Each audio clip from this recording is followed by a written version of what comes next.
Ya pemirsa, Forum Jurnalis Perempuan dan Dinas Pemberdayaan Perempuan dan Perlindungan Anak Daerah Sulawesi Utara mengajak masyarakat untuk menolak segala bentuk kekerasan seksual terhadap perempuan dan anak.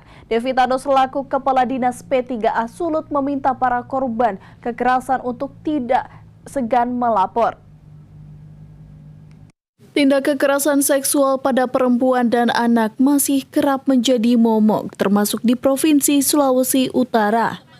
Untuk itu, Forum Jurnalis Perempuan Sulut FJPI bekerja sama dengan Dinas Pemberdayaan Perempuan dan Perlindungan Anak Daerah Sulawesi Utara mengedukasi masyarakat lewat dialog yang diadakan di Festival Kuliner Ramadan Lapangan Basket, kawasan Megamas Manado pada Rabu 12 April 2023.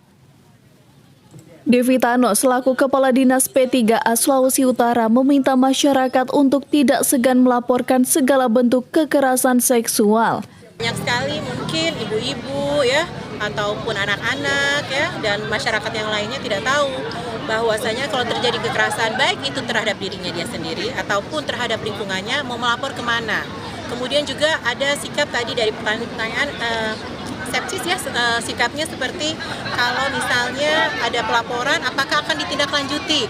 Nah, ini harus kita memberikan kenyamanan kepada masyarakat semua ya, supaya mereka percaya diri bisa melaporkan, dan pastinya kami dari pemerintah dan juga lembaga-lembaga lainnya yang terkait akan mensupport, akan memfollow up laporan-laporan yang masuk kepada kami.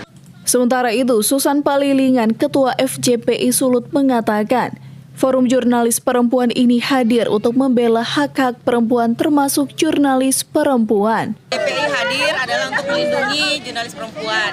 Dan untuk itulah kami berkolaborasi dengan Dinas Perlindungan Perempuan dan Anak Provinsi Sulawesi Utara untuk menyuarakan kita harus menolak atau menentang keras tindakan kekerasan pada perempuan dan anak.